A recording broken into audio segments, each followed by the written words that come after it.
Salut, c'est Josiane. Bienvenue dans ce nouveau concept où je vous présente à des experts de l'accompagnement dans diverses thématiques autour de l'entrepreneuriat. J'ai recueilli les questions que vous m'avez posées sur Instagram principalement et je les ai posées à un expert en live dans la thématique concernée. Cet épisode est donc un replay. À l'heure où je filme cette vidéo, je n'ai pas encore fait de live, mais je sais déjà que ça va être long.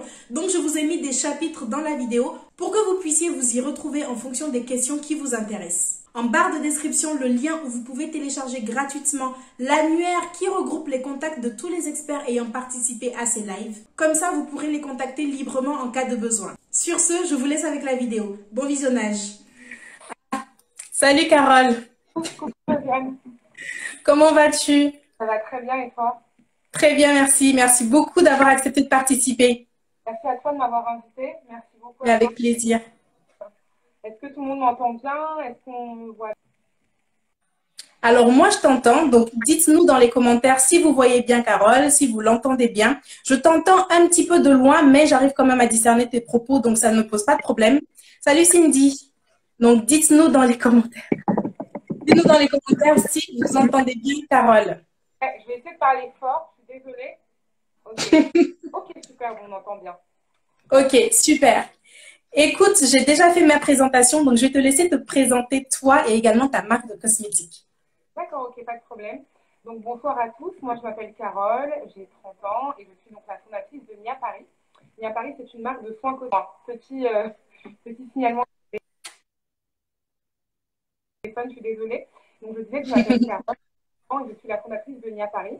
Donc Mia Paris, c'est une marque de soins cosmétiques 100% naturels, visage pour l'instant uniquement, dédiée aux femmes noires et métissées. Donc c'est des soins qui répondent aux spécificités des peaux noires, fait en France, et ça fait 2 ans exactement que la marque existe aujourd'hui. Donc voilà, je sais pas si... Donc ça fait 2 ans que la marque existe, ça veut dire que tu t'es lancée en 2019 ou 2018, enfin, ça dépend. Exactement, je me suis lancée courant 2019. Le projet était pensé depuis un peu plus longtemps, mais c'est vrai que je me suis lancée plutôt en 2019, ouais, officiellement. Et justement, quand tu dis que le projet a été pensé depuis longtemps, qu'est-ce qui t'a donné l'idée du projet et qu'est-ce qui t'a finalement donné envie de te lancer dans l'entrepreneuriat? Alors, ce qui m'a donné envie de me lancer dans l'entrepreneuriat, c'est parti de mon histoire. Je sais que plusieurs filles ont dû rencontrer les mêmes soucis que moi. Comme tout le monde, j'ai fait de l'acné à l'adolescence et c'est vrai que je ne trouvais absolument pas de marque auquel j'arrivais à m'identifier et qui puisse répondre à mes problèmes. J'ai été voir plein de dermatologues, j'ai été voir plein de pharmaciens, de médecins et la réponse était toujours la même. Ils ne savaient pas trop. Pour eux, voilà, c'est que je mangeais mal. Enfin, en tout cas, ils ne m'apportaient pas les réponses que j'attendais. Même si je suis experte, je savais quand même que je faisais attention à ce que je mangeais et je faisais attention à la manière dont je prenais soin de ma peau. Et en fait, je me suis vite rendu compte que personne n'était vraiment formé aux spécificités des peaux noires, ce qui est pas normal, mais ce qui est compréhensible parce que dans un pays où les consommatrices sont à majorité caucasienne, donc c'est vrai que toute petite niche qui était un petit peu laissée de côté. Et donc, dans ma tête, c'est resté. J'ai fait de l'acné jusqu'à très tard. Moi, j'ai fait de l'acné jusqu'à 22 ans, 23 ans. Donc aujourd'hui, bon, je revis tout doucement. Je me suis gardé du coup l'idée en tête. Et après mes études, j'ai fait un stage dans une maison de cosmétiques. Ça a été vraiment l'élément déclencheur. C'est là où je me suis dit, bon, ça m'a donné envie parce que je voyais le processus de création d'une marque de A à Z. Et là, j'ai commencé à poser des questions, à m'intéresser, à leur demander, mais pourquoi est-ce qu'on néglige toujours la niche noire, les femmes afrodescendantes, etc. Et c'est vrai que la réponse qu'elle m'a apportée était encore une fois compréhensible, mais je me suis dit, il y a quelque chose à faire. En gros, la réponse était, c'est pas notre niche, c'est pas la majorité. C'est compliqué de s'adresser à cette niche parce que c'est des mots qui sont un peu touchy, comme ils disent. Et Ouais. comment communiquer, comment s'adresser à elles. Et qui mieux qu'une femme noire pour parler aux femmes noires, je pense. Donc c'est pour ça que après mes études et après mon stage, j'ai commencé un petit peu à mûrir sur le sujet. Parce que juste tu faisais tes études, elles étaient en quelle spécialité? Alors ça, c'est la petite particularité. Je ne suis pas du tout issue de la biochimie ou de la cosmétologie. Moi, j'ai fait une école de communication et de marketing. Donc ça n'a rien à voir. Mais je pense qu'aujourd'hui, c'est possible de se former, même si ce n'est pas notre cœur de métier, ce n'est pas notre réflexion. Ouais. Au Internet, avec les stages que tu fais, etc., c'est beaucoup plus simple de se former. Donc, Donc voilà. D'accord. Donc à ce moment-là, donc tu fais le stage, tu tombes amoureuse de la cosmétique et l'idée commence à germer.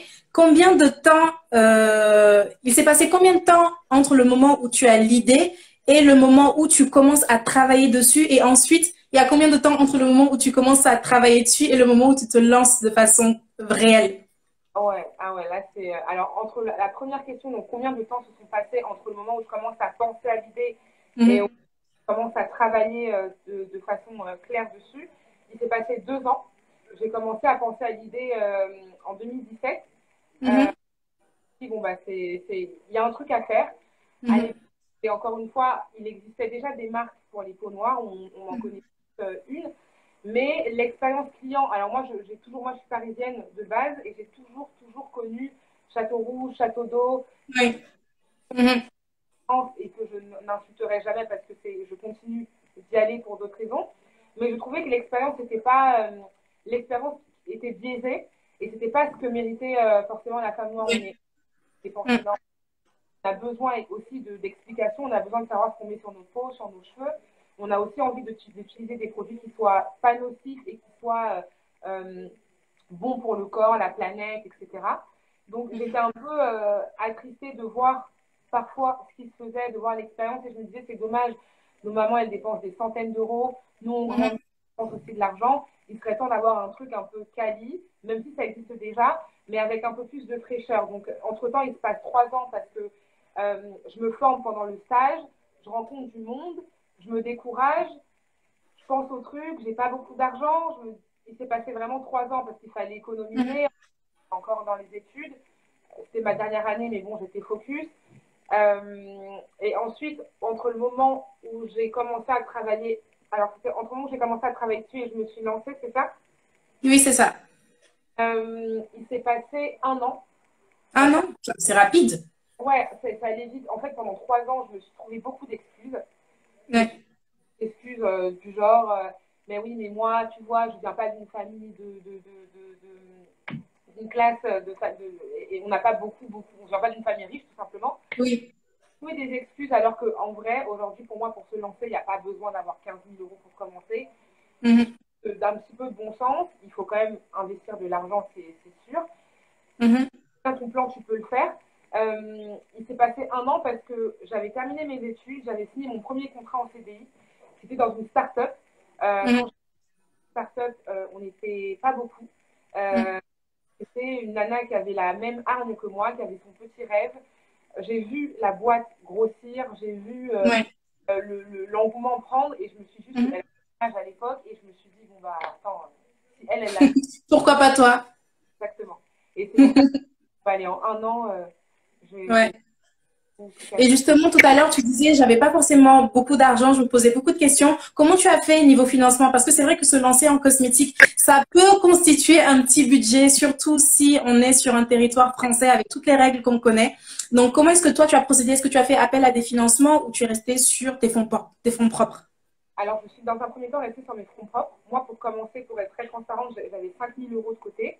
C'est un mélange d'un ancien petit solde de tout compte et des petites économies parce qu'en vrai, à cet âge-là, on n'arrive pas, enfin, moi, en tout cas, je n'arrivais pas à mettre. Oui. Il y a toujours un truc à faire, il y a toujours quelqu'un à dépanner, il y a toujours un truc à faire.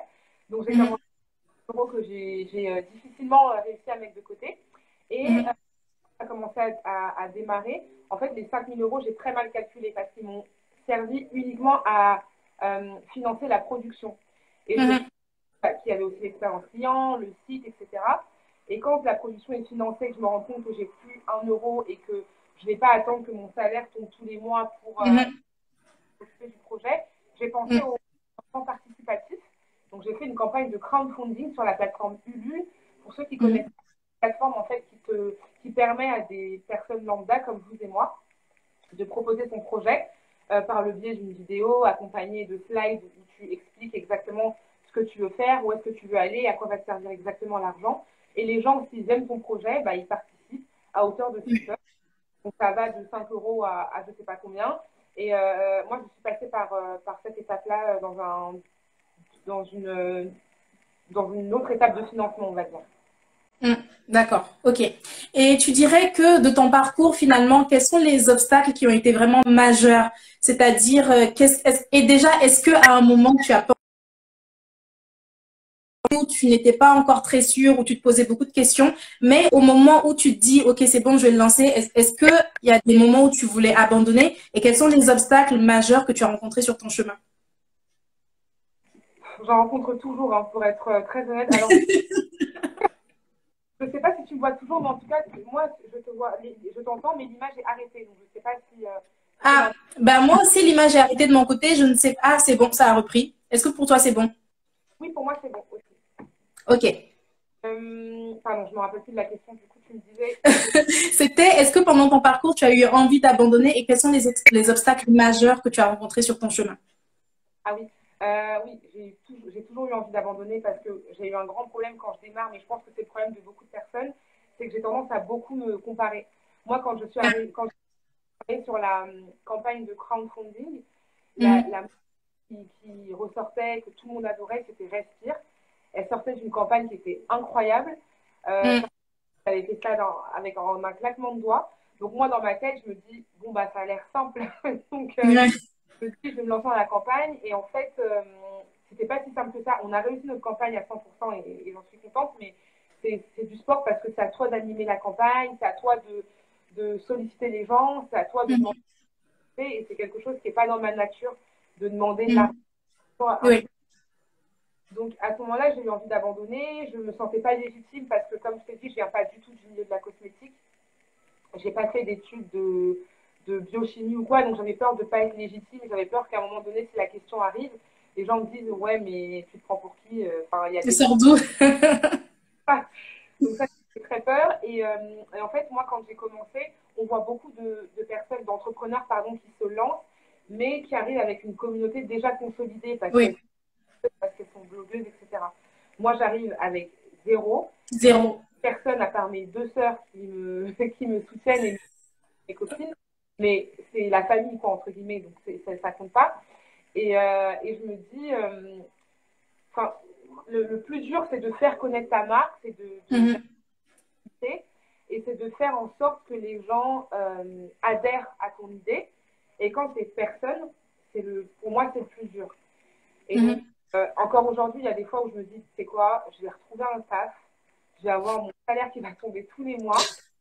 Il y a des fois, je me dis, pour être très honnête, et encore, je sais pas, je suis animée par un truc qui me force à continuer, mais c'est les difficultés, les petits problèmes d'entrepreneurs, des fois il faut des sous, même quand la campagne était terminée, on a financé à 100% et ça m'a aidé à financer beaucoup de choses. Mais quand tu démarres, si tu veux bien faire les choses entre guillemets, et ben, il faut de l'argent. Donc, tu as les comptes Instagram, faut faire de l'acquisition, il y a plein de choses en fait à financer. Et je me dis, il faut sortir de l'argent, mais il n'y a pas d'argent qui rentre pour l'instant. Donc, je me suis dit, dans quoi est-ce que tu as mis les pieds, madame? Mhm. Pourquoi Qu'est-ce que j'ai fait? Pourquoi j'ai pas fait comme tout le monde? exactement?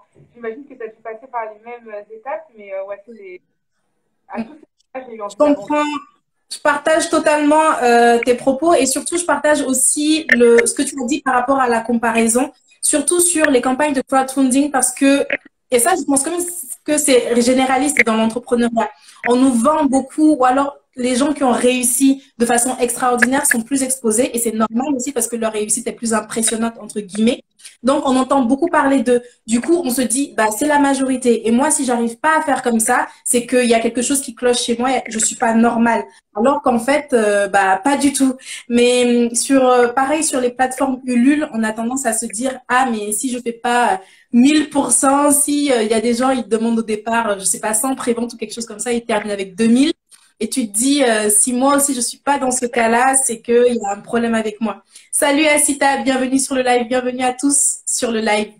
Et oui, donc je comprends tout à fait ce sentiment. Mais écoute, parmi ceux qui regardent ce live actuellement, il y a des gens qui ont vraiment envie de se lancer en cosmétique. Donc on va pas commencer à les déprimer tout de suite, à les décourager tout de suite. Quelles sont pour toi les plus grandes joies que tu rencontres dans ton parcours? C'est quoi? C'est finalement parce que tu dis, j'ai même jusqu'à présent, j'ai des obstacles. Je me dis, mais pourquoi j'ai fait ça? Bah, c'est quoi alors qui t'entraîne? C'est quoi ta motivation? Qu'est-ce qui te fait continuer?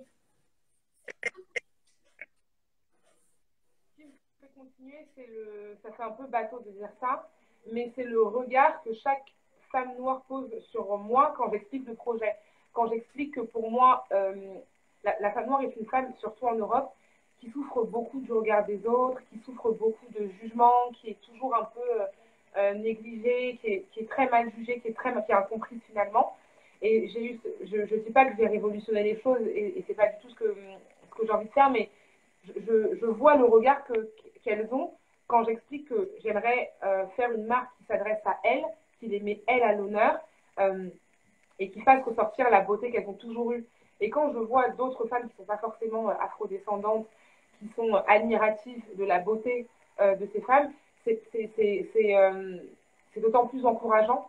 Pas parce que je sens leur approbation, mais c'est que j'ai l'impression que les gens se rendent les gens se rendent compte. Derrière Nia Paris, c'est pas simplement des soins cosmétiques qu'on veut vendre. Le message le plus important, c'est vraiment mettre à l'honneur des femmes qu'on a toutes nos vies, on les a oubliées.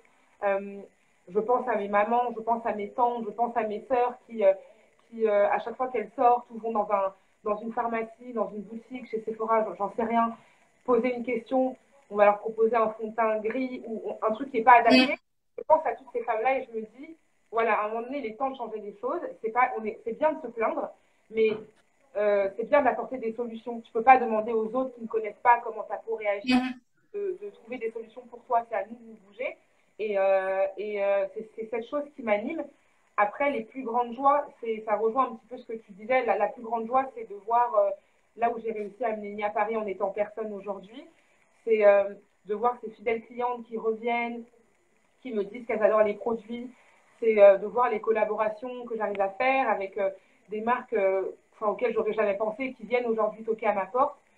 C'est une grande joie parce que je me dis, enfin, on comprend le message, même si on a été un petit peu aidé par l'actualité dernièrement, qui a énormément mis le Black Owned en valeur. Et quand même, il y a quand même du bon à tirer et c'est le fait qu'on voit un peu plus les choses qui étaient cachées avant et c'est vraiment ça qui m'anime, tu vois, le fait de voir plus de campagnes dans la rue avec des femmes foncées, les cheveux courts, sans que les gens soient un peu étonnés, c'est vraiment ça qui m'anime. Bonsoir Nantita, bienvenue sur le live. Et effectivement, c'est vrai ce que tu dis parce que finalement, tu te sens utile. Tu te dis que tu participes activement à apporter des solutions à un problème que tu as rencontré toi. Et tout à l'heure, tu disais que quand tu as lancé ta campagne de crowdfunding, tu connaissais pas grand monde, tu n'étais pas de ces entrepreneurs qui venaient déjà avec leur propre communauté. Toi, tu avais zéro. Donc, quelle a été justement ta stratégie pour toucher les gens et pour réussir ta campagne?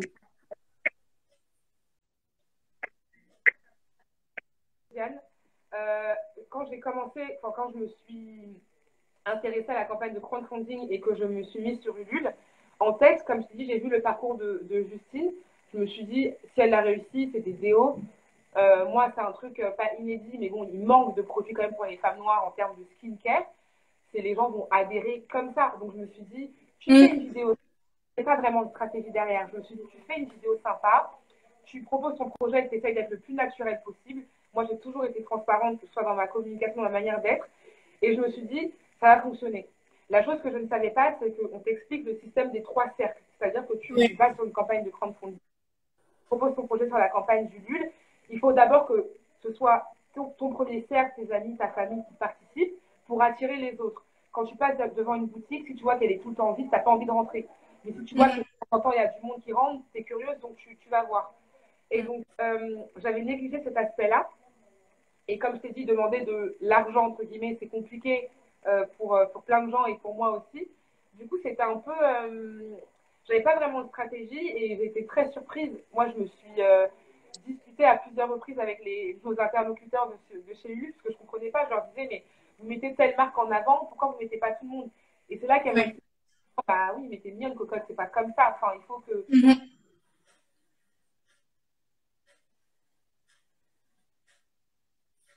Ah, je crois que je t'ai perdu. Je sais pas si ça bug. Dis-moi si je t'ai perdu à un moment. Tu peux répéter juste ce que tu as dit en dernier? Je t'ai perdu. Je ne sais pas où est-ce que je m'étais arrêtée, mais en gros, je disais que je suis arrivée avec zéro stratégie. Moi, j'avais vu ce qu'avait fait Justine et je m'étais dit, bah, tout le monde peut le faire, sans me rendre compte que il y a cette histoire de cercle où tu dois dans un premier temps faire... Alors, tu m'entends bien? Oui. Tu dois dans un premier temps faire participer ton premier cercle, les amis, la famille, et les gens, en voyant qu'il y a du monde en boutique, s'intéressent au projet et du coup rentrent dans la boutique et participent. Et moi, au départ, comme je dis, j'avais pas de stratégie. Donc, quand on m'a dit, bah oui, mais il faut que tu sollicites ton premier cercle, tes amis, tes collègues, que tu en parles, c'est là où je me dis, aïe, aïe, aïe, comment je vais faire? Parce que demander de l'argent, c'est toujours un peu tabou. Ouais. J'allais voir Sensible. sur Internet, il faut envoyer des mails, des SMS, des relances. Je me suis dit, mais waouh, moi, on va me. Je vais me faire insulter, c'est pas possible. Finalement, quand tu es à fond dans ton projet et que tu y crois, tu n'as pas le choix. Donc, j'ai juste mis un coup de pied aux fesses. Et je me suis dit que bah, démarre. Et j'ai commencé du coup à envoyer des mails de relance à tout le monde, Ouais. des mots sur mon Facebook, envoyer des messages à tous mes collègues. Et voilà. Et Liti, c'est Liti qui te dit bravo. Merci beaucoup. Je suis désolée, je vois aucun commentaire. Je ne sais pas pourquoi. Ça sert Bah, à... je sais pas. Bah, t'inquiète pas, je vais te les lire alors. Moi, je les vois. J'espère que je les vois tous. Oui, je les vois tous. Donc, t'en fais pas, je vais te les lire. Merci beaucoup. Et oui, c'est vrai que ça demande beaucoup de courage, mais au bout d'un moment, quand tu veux faire les choses, t'as pas vraiment le choix. Et comment est-ce que a été accueilli comment ont été accueillies tes relances? Comment est-ce que les gens ont accueilli ton projet? C'est là que tu vois qui est qui.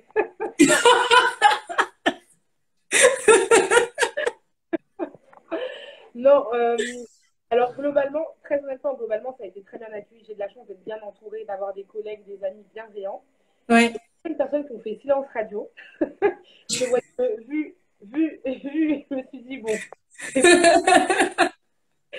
globalement, ça a plutôt été bien accueilli, je vais être très honnête. Après, c'est pas évident, il y a des gens qui m'ont pas répondu. Il y a des personnes qui m'ont dit, ouais, mais je suis pas ta cible, pourquoi est-ce que je devrais participer?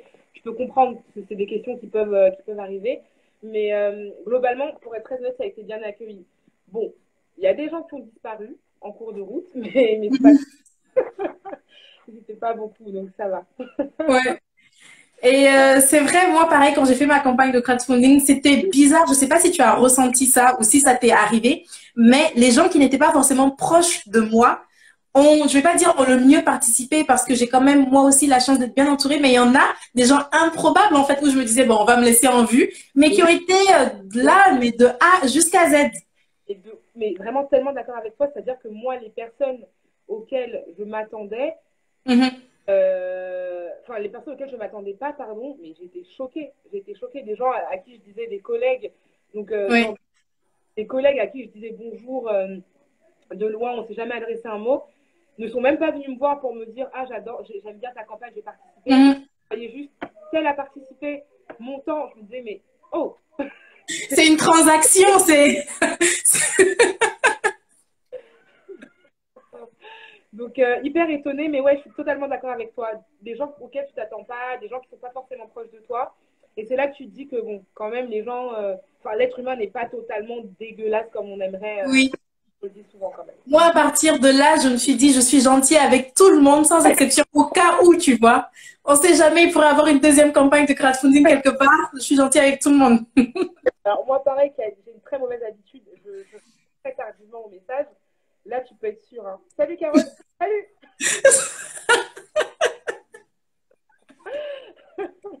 Non, je te rejoins.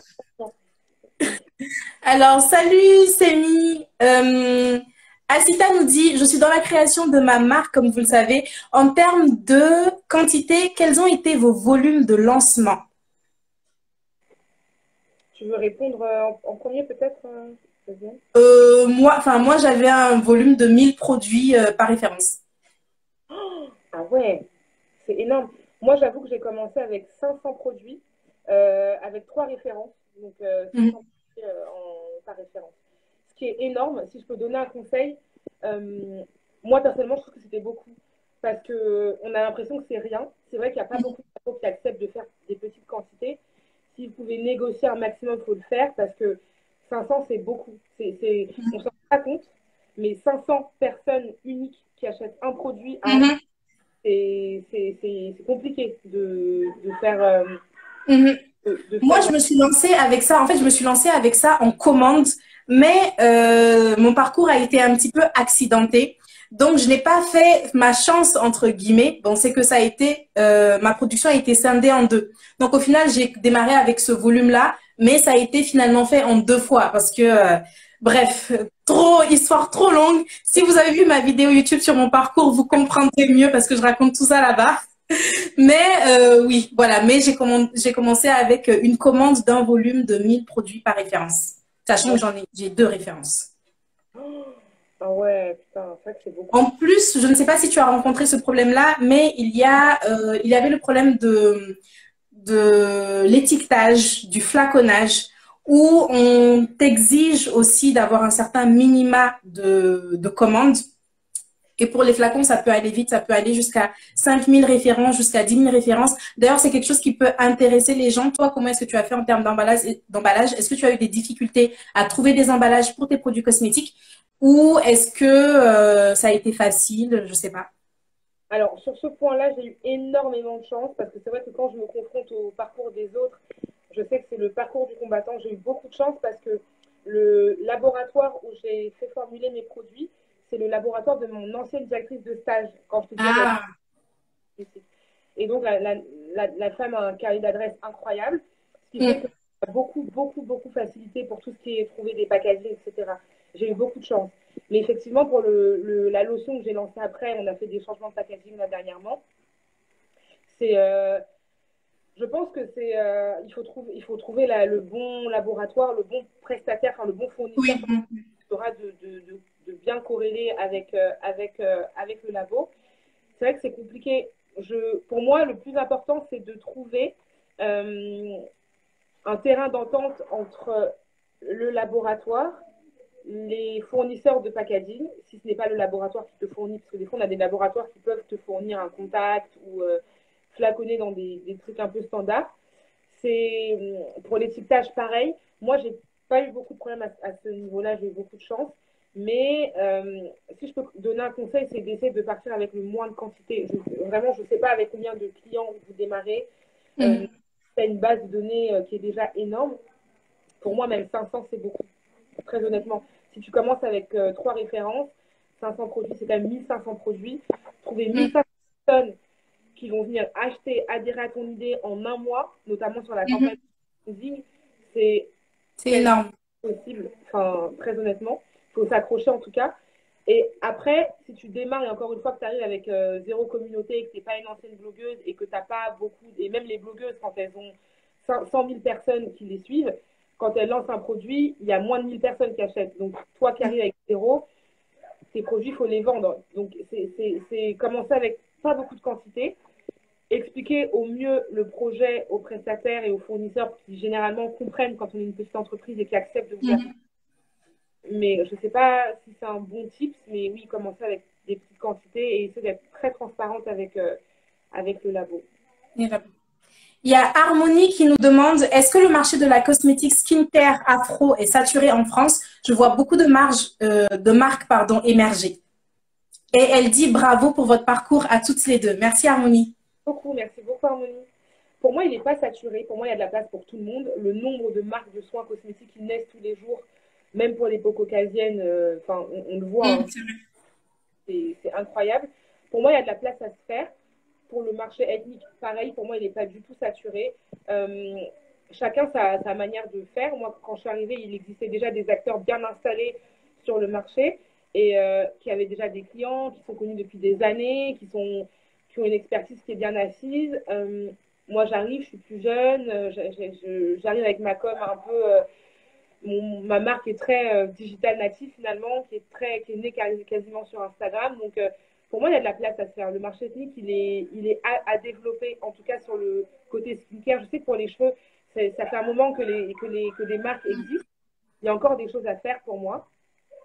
Mais le skincare, en tout cas, pour moi, il n'est pas du tout saturé. Au contraire. Ouais.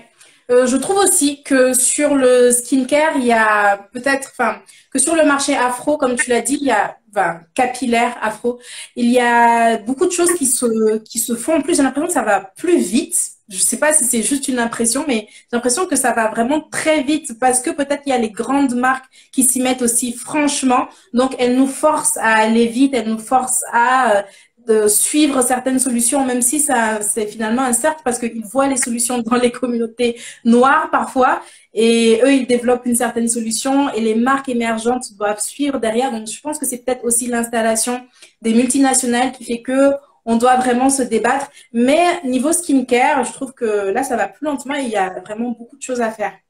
Ouais, complètement d'accord. Donc, oui, Harmonie, je ne sais pas si c'est toi qui posais la question, mais le marché n'est pas du tout saturé. Alors, Asita nous dit, oui, les MOQ des packaging sont terribles, c'est affreux. Effectivement, je confirme l'affrosité. Récemment, j'ai découvert un site internet qui est génial. C'est limite un site de détail de packaging. Ça s'appelle Stocksmetics ou oui, Stocksmetics. Ouais, Stock comme stock et avec S et Metix. Et c'est un site, je pense, espagnol ou italien. italien. Donc, c'est un site italien qui vend, tu le connais?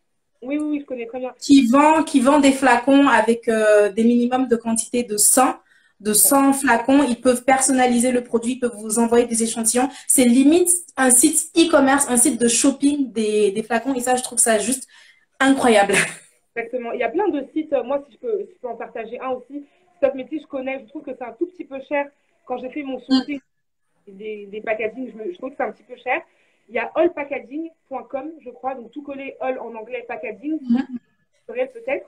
Et pareil, ils font des stocks. Ça commence entre 50 et 100. Ça va au plastique, au PET. C'est pas hyper cher. Moi, je suis passée par là, en tout cas, pour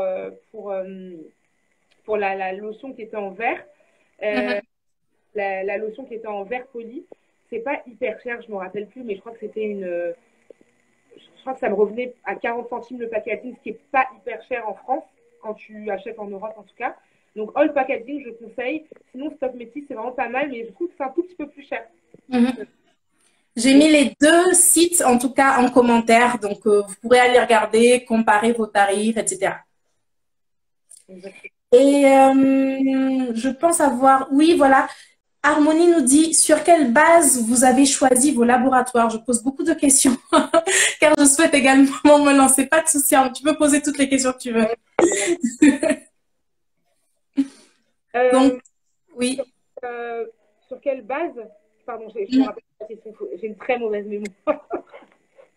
Sur quelle base as-tu choisi ton laboratoire? Ah oui, bah, c'est ce que je disais tout à l'heure à Josiane. J'expliquais que la chance vraiment que j'ai eue, que Dieu m'a envoyé comme ça sur moi, le laboratoire où je fais formuler tous mes produits depuis 2 ans, la directrice de ce laboratoire, c'était ma responsable de stage en fait, dans la je faisais mon stage. Elle avait développé à côté son propre laboratoire familial qui est à taille humaine où il y a moins de 10 salariés, où elle développe des petits produits pour des marques, des éditions limitées plutôt. Et en fait, quand je lui ai parlé du projet, elle a tout de suite adhéré, elle a tout de suite cru en moi. C'est un petit peu elle qui m'a formée sur le jargon de la cosmétique, vu que c'est pas du tout mon milieu. Oui. Elle qui m'a guidée, qui m'a un peu sensibilisée sur les mots, les produits. Et du coup, depuis le début, je suis dans son laboratoire que je garde jalousement parce que j'ai sourcé beaucoup de laboratoires, on en trouve beaucoup. Hein. Euh, pour avoir quand même parlé avec beaucoup de laboratoires, je pense que ça se fait au feeling. Moi, quand j'ai mon laboratoire avec lequel je fais mes produits, mais évidemment, je vais quand même vérifier ailleurs pour voir si les prix peuvent être un peu plus intéressants parfois. Et en termes de sourcing, je vais d'abord regarder le feeling que j'ai avec la personne. Il y a des gens au téléphone ou en face ou par mail, quand tu expliques ton projet, tu sens quand ils sont un peu chauds, quand tu annonces tes quantités, etc. Tu sens quand la personne est passionnée, quand elle a envie de t'accompagner. Et tu sens quand c'est un peu moyen, il va mettre longtemps à répondre. Il va être un peu froid au téléphone, il va te dire qu'il te rappelle pas. Oui. C'est au feeling. Moi, je pense qu'il faut beaucoup écouter son instinct. Y a pas de, pour moi, il n'y a pas de guideline. Il y a pas de, c'est au feeling. Quand tu sens la personne, quand tu sens le labo, tu peux t'y intéresser. Après, il faut que ça corresponde évidemment à tes besoins, c'est-à-dire en termes de quantité, en termes de délai de livraison, en fonction de si tu veux faire des soins qui soient naturels ou pas. Voilà, il y a tout ça à prendre en compte, mais pour moi, c'est vraiment au feeling. Vraiment, tu sens, je sais pas si c'est pareil pour toi, Josiane. Oui, aussi, je pense que le feeling compte énormément parce que moi, je me suis déjà retrouvée à ne pas m'écouter au départ et à travailler avec des partenaires que je sentais pas vraiment. Et ça s'est toujours retourné contre moi. Donc, je pense que c'est super important. Moi, pour ceux qui le savent pas, je fabrique mes cosmétiques sur le continent africain. Donc, les critères pour moi, ça était surtout le respect de la réglementation européenne. Parce que c'est pas évident lorsque on travaille en dehors de l'Europe de demander au laboratoire de travailler selon les conditions de l'Europe. Donc ça a été vraiment les critères pour moi qui travaillent selon la réglementation européenne. Avec qui j'avais un bon feeling, mais je veux dire, moi je suis pas comme Carole. Moi j'ai pas eu, moi j'ai pas eu la chance qui m'est tombée du ciel. Donc, au final, j'avais pas énormément de choix parce que j'ai tellement galéré à trouver un labo. Mais si je peux dire les critères de aujourd'hui avec le recul, quelles questions poser à un laboratoire, ce serait qui fait quoi? Déjà le feeling comme tu l'as dit, et ensuite qui fait quoi? De quoi est-ce que exactement ils peuvent se charger? Est-ce qu'ils respectent la réglementation européenne? Est-ce qu'ils ont déjà travaillé, si c'est en dehors de l'Europe, on ne sait jamais, est-ce qu'ils ont déjà travaillé avec des marques européennes? Donc, est-ce qu'ils ont une expérience à ce niveau? Est-ce que ils peuvent vous accompagner sur peut-être la mise en conformité avec la réglementation, des choses comme ça? Moi, j'étais assez à cheval là-dessus parce que je voulais pas me faire arrêter par les autorités. Donc, c'est surtout ça. J'ai fait Harmonie sur ma chaîne YouTube, une vidéo qui s'appelle Comment créer ses produits cosmétiques où je détaille les questions à poser à un laboratoire ou à un cabinet de toxicologie si ça t'intéresse. Donc, oui, moi, je pense que c'est surtout l'aspect réglementaire et comme on l'a évoqué tout à l'heure, les minima de commande, évidemment, les minima de commande et la flexibilité du partenaire. Si à chaque suggestion, il vous dit non, bon, il y a un petit problème là. C'est que parfois aussi, les partenaires, ils doivent aussi laisser du mou parce que surtout si vous débutez, c'est pas forcément, vous n'allez pas pouvoir en tout cas suivre des conditions que de grandes marques suivraient. Donc, il faut que le laboratoire soit compréhensif et surtout, moi, ce que j'aime beaucoup, c'est travailler avec des partenaires qui croient en mon projet. Tout à l'heure, tu l'as dit quand tu disais à ton ancienne responsable de stage, je pense, et elle a tout de suite adhéré. Ça, je trouve que c'est super important parce que ce sont ces gens-là qui ne vont pas vous lâcher en fait. Malgré tout, ils vont toujours vous suivre et c'est super important. C'est ça, complètement d'accord avec toi. Et d'ailleurs, je recommande vraiment d'aller regarder les vidéos de Josiane parce que je trouve que c'est très complet Oh, et que ça merci. soulève des questions auxquelles on ne pense pas forcément. Pour Mm. quelqu'un qui moi en tout cas, je ne connaissais pas au départ, mais je serais tombée sur ta vidéo, je me serais mieux préparée, tu vois. Mm. Donc, pour cette Merci, c'est gentil. allez voir, c'est pas mal, c'est assez complet. Alors, on arrive à la fin de ce live. Dis-nous, j'ai deux dernières questions. La première dernière, c'est quelle est ta vision pour Nia Paris? C'est quoi la suite maintenant? La suite pour Nia Paris à très très long terme, ce serait d'en faire un truc gigantesque international. À Mhm. terme, j'essaie d'être de plus en plus présente dans les boutiques, même si la Covid nous envoie clairement les signes au contraire. Mais j'essaie d'être petit à petit présente dans des boutiques spécialisées en France et dans les à côté, Belgique. J'aimerais bien commencer à grignoter un peu les pays d'à côté, les pays voisins. Mhm. À long terme, ce serait travailler aussi également la notoriété. Je sais que, enfin à long terme, à court terme, pardon, je sais on me reproche souvent de ne pas forcément toujours beaucoup me mettre en avant et que les gens ont parfois besoin d'humaniser un peu la marque. Oui, j'ai vu sur tes réseaux sociaux que maintenant tu te mettais vraiment. J'ai vu ça. C'est tellement souple avec ça que maintenant, c'est pas évident. C'est vraiment pas évident. Mais Ben, ça se voit pas que t'es mal à l'aise hein, ou quoi que ce soit. bah, à force, tu vois, entre-temps, j'ai fait combien de lives maintenant? J'en ai fait, j'en ai fait beaucoup et puis c'est plus facile derrière un écran, entre guillemets. On se connaît un petit peu, donc tu sais aussi mettre les gens à l'aise, mais c'est vrai que c'est pas facile. Oui. J'ai toujours l'impression que j'ai toujours peur que ce soit mal interprété ou que les gens te jugent mal. Donc, c'est vraiment le plus gros challenge de cette année, c'est essayer d'être plus présente. Mais sinon, voilà, je travaille la notoriété du produit, la distribution du produit et évidemment agrandir la gamme. Mhm.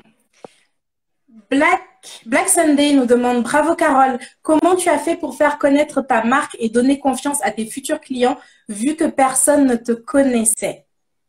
C'est une stratégie que j'ai. Merci beaucoup, pardon. comme je disais, j'ai eu la chance de faire ma première expérience professionnelle dans une start-up. Et les startups, tout le monde fait tout. Et en fait, pour moi, la stratégie première, étant donné que personne ne le connaissait, j'avais pas les fonds pour aller payer une grosse blogueuse qui allait venir me faire de la pub. Je me suis dit, tu vas mettre la cliente au cœur de la stratégie. Donc, j'ai contacté, moi, comme je disais, je suis née sur Instagram, j'ai créé la page, tu rajoutes beaucoup de gens, sur les 50 personnes que tu vas ajouter, il y en a 4 qui vont te follow back, mais c'est pas grave. Tu continues, tu essaies de mettre un petit peu de commentaires, tu vas liker les photos, tu parles de ton projet. Il ne faut pas faire ce que moi, je n'ai pas fait, c'est-à-dire que dès le départ, il faut se mettre en avant. Les gens ont besoin de s'attacher derrière la marque. Quand j'ai créé les produits, toutes les filles qui s'abonnaient à moi, je les contactais en inbox, en DM, et je leur demandais, est-ce que vous voulez essayer les produits? Qui accepterait, enfin, qui refuserait un cadeau un peu gratuit? Donc, je me disais, bon, bah, je vais prendre leur adresse, je vais leur envoyer et je leur demandais d'être hyper transparente. Si t'aimes pas, tu me dis j'aime pas. Si t'aimes bien, tu me dis que t'aimes bien. Au fur et à mesure, j'ai commencé à créer une toute petite communauté de 10 personnes qui aimaient les produits et qui me contactaient régulièrement pour me faire des retours. Il y a une faute d'orthographe sur un endroit, la crème, etc. De là, j'ai commencé à leur proposer de faire des rencontres, des meet-ups. Donc, ce que je faisais, c'est que je créais l'événement sur Eventbrite. J'invitais ces 10 filles et je leur demandais d'en parler un petit peu à leur entourage. C'était finalement le vouloir et sans le savoir des ambassadrices. Et elles venaient, elles avaient l'impression de participer à la production du produit, à la création de la marque. Petit à petit, le bouche à oreille, moi, j'ai jamais fait encore de Facebook Ads pour travailler l'acquisition. Petit à petit, le bouche à oreille aide quand même. Et ensuite, quand tu commences à grossir, tu en parles un maximum, tu essayes de faire des jeux concours avec des marques qui ont la même cible que toi pour que quand elles en parlent, les gens ont envie de voir ce que ta marque dégage. Et très important pour moi, quand on est personne comme moi au départ, l'image a été très importante. C'est-à-dire que toutes les personnes qui venaient me voir avaient l'impression que derrière Mia Paris, c'était une grosse entreprise de 15 personnes, la com, etc. Parce que il faut que l'image soit quali. Si l'image, je ne dis pas que mon image elle est quali. Hein. Moi, très personnellement, il y a beaucoup de choses que je ne supporte plus, mais je sais que les gens qui ne me connaissent pas, en voyant la page Instagram, se disaient « Oh, c'est sympa, c'est joli ». Et ça a aidé en fait à attirer du monde. Donc l'image est très importante.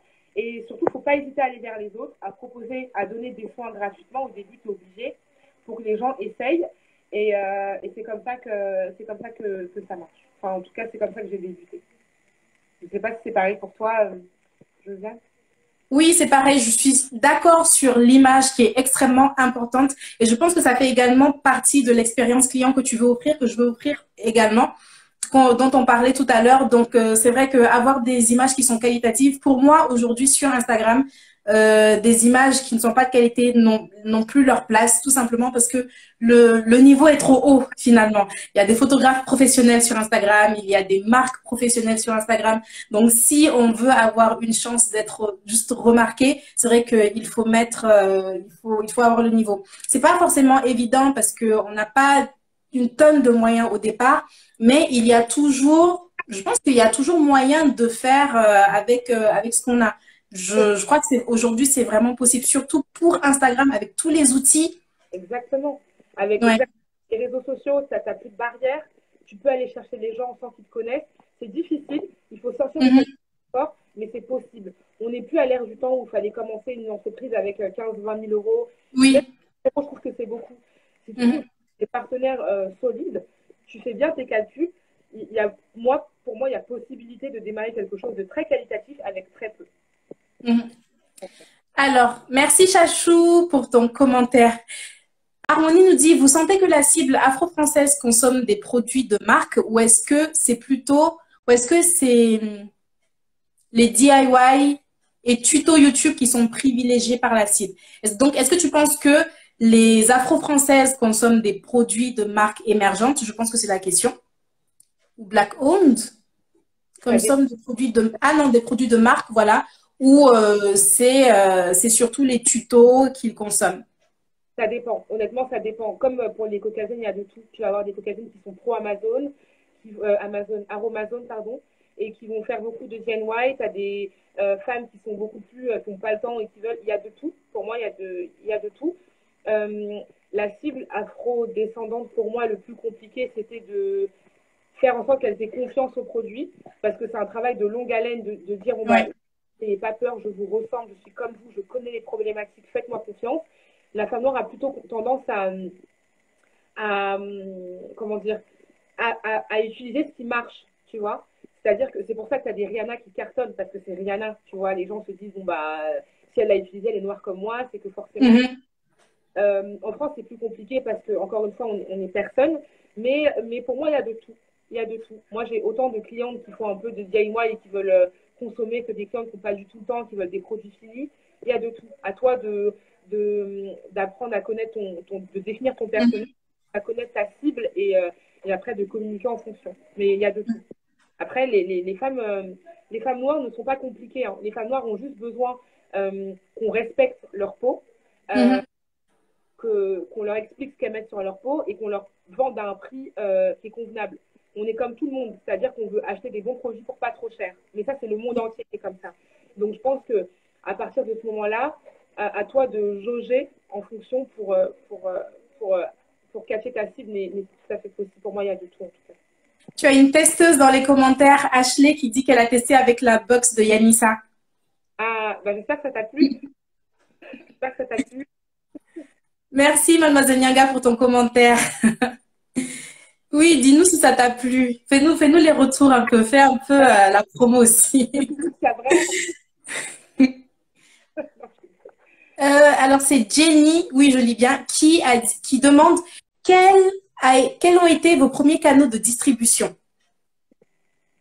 Moi, j'ai commencé directement en ligne. Bah, pareil pour moi.